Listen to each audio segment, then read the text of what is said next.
Yes, you read that right. Today we're talking about the number one credit sweep secret to removing virtually anything from your credit report. Now, what is anything? Well, you can remove collections, debt buyers, late payments, credit cards, student loans, medical charge-offs, bankruptcies, evictions, and more.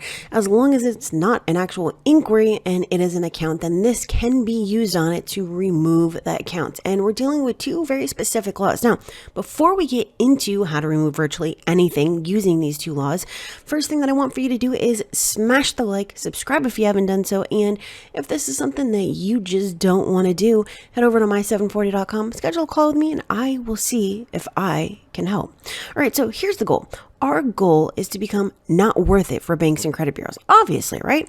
They can either remove our bad credit or pay us damages or both. And fortunately, you're going to make it known quickly that they will find it much more advantageous to simply remove the bad mark and quickly.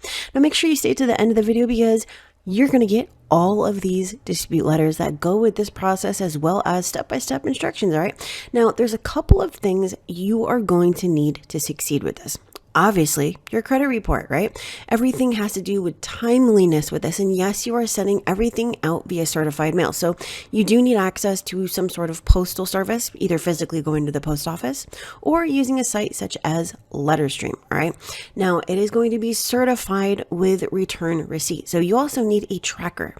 What that means is you need to track with like a calendar or task manager, something else to keep track of dates and reminders, okay? So here's law number one. All right. FCRA section 623A3, responsibilities of furnishers of information to consumer reporting agencies. Let's read it together.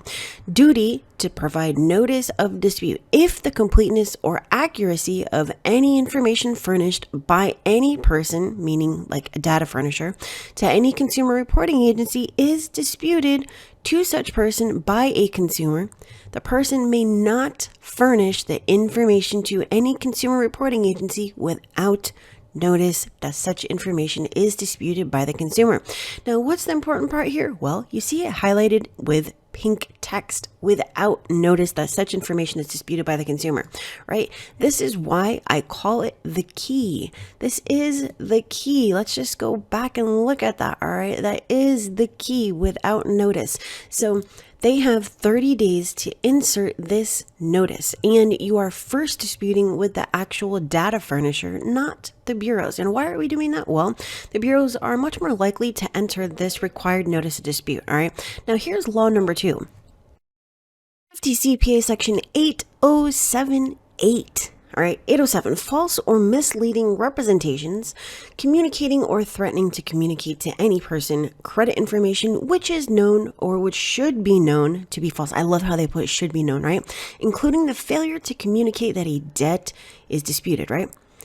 Again, most important part highlighted in pink, that a disputed debt is disputed, okay? So now what? Well, the big key here is that they're required to contact the credit bureaus on your behalf and to make sure that they add a sentence. It's really simple. You're going to see it in the comments within 30 days that says that you disputed the negative item in question. Now, as simple as this seems, you would probably say, well, Kristen, they're probably going to add this like what, most of the time? Well, no, honey, they don't. They don't. They don't, especially right now when they are literally doing everything to get rid of you. They're ignoring people. They're lying to people. They're saying they didn't get letters when they absolutely did. Again, the bureaus are more likely to add it. And this is why we are going directly to the data furnisher first, right? So the sentence, again, would appear something like this. Consumer has disputed the validity of this item. Or it might just say disputed by consumer, right? They almost never add the sentence. I repeat, over 90% of the time, they do not add it, and certainly not in time, okay? So this is why it works. Sometimes they'll do it within 60 days, sometimes 45. Well, that's too bad for them because by law, they have to do it within 30 days. We have our credit report proving that it's not there, and that's all you need. We simply prove that they didn't do it within 30 days and that they'll be liable to you for damages up to $1,000 per occurrence. Now, before you get all hyphy on $1,000 per occurrence, let's go over a couple of things. So we have an important note here. It's important to note that you're allowed to dispute anything on your credit report. Technically, it doesn't matter if it's something that you know to be true and accurate, right? The responsibility is on the creditor to maintain accurate records disputes and to follow the law within the required timeframes, obviously, right? And again, they have 30 days to add this from the date of first receipt of your dispute letter. And the other great things, proof of this and proof of that, and I want for you to do this, that, and the third, and prove that you have the right to blah, blah, blah. And you know what? Like I said, it's all shade. I don't care about any of these things. Most of them were digitally signed, okay? What I care about is the very simple fact that, number one, we're going to become a pain in the butt. All they have to do is, to make us go away is to delete it. That's it. And number two is they don't know that we're going after the notice of dispute, and that's why this works. Now, part two is very similar to part one, except for we're dealing directly with the credit bureaus, right? And so before we move on to part two, we're only going to implement it if part one has failed. All right, and you're going to find all of the letters to the creditors, to collectors, and to the bureaus, and even for small claims as part of this. And I'm even going to give you a little bit of a preview here, but let's go on to part number two, FCRA section 623, okay? And the big key here again is that the credit bureaus are required to add this sentence to your credit report within 30 days, okay? So they almost never do. Again, 9 times out of 10, they'll not do it in time if they do it. And the same thing applies as it did in part one. We're simply going to prove that they didn't do it within 30 days, and then they're going to be liable for damages.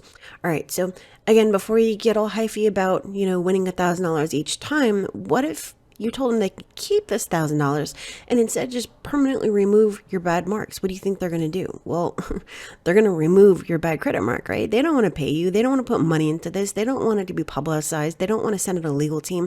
All they have to do is have an employee go into the system and boop, boop, boop. All right, it's been deleted. And if by some miracle both the credit bureaus and your creditors do add the disputed sentence to your reports within the 30-day time frame, there's another avenue. And keep in mind that 99% of the people reading this will never need to resort to this, but you can go and file small claims. Most of the time they're not going to even show up, and if they do, you're still going to win, because let's just say you do go to court, you're going to win because you're not going to be there to argue that the debts are true. You're going to be there to argue that the creditor failed to abide by the FCRA and or FDCPA when the notice of dispute was not entered. And the result is filing fees reimbursed and removal of the negative items, right? So here's the deal. Like I said, I'm going to give you a preview of the disputes. They're all after this slide right here, okay? So we have letter one, and all you're going to do is click on this cute little pink button, and it's going to give you letter one. And as you can see, there are instructions at the top of each dispute letter. And then we have letter two, we have letter three, so on and so forth, right? And again, they're all going to go out certified mail, return receipt, so that you can prove when you sent it and all of that kind of stuff. All right, so there are the other letters here and information on how to do small claims. But if you follow this, you're not going to have to go to small claims court, especially right now. All right. So if you want to remove these things from your credit report and you want it to be permanent and you want to use these two laws and you just don't want to have to do the regular credit repair method, or maybe factual disputes is too difficult for you, then hey, that's totally fine. I get it. All right. It took me 10 years to get to, the place that I am currently at. So I don't expect you to all of a sudden overnight understand how to do this yourself. Right. So if you want me to do it for you, head over to my740.com. Or if you want to access this, use the link in the description and you can go access this entire presentation, including the disputes. And that is it. I will see you tomorrow. I hope you have a great one. And please make sure to stay safe, smash the like, again, subscribe if you haven't done so, and hit the bell for notifications so that you actually know when another video comes out. And I will see you later.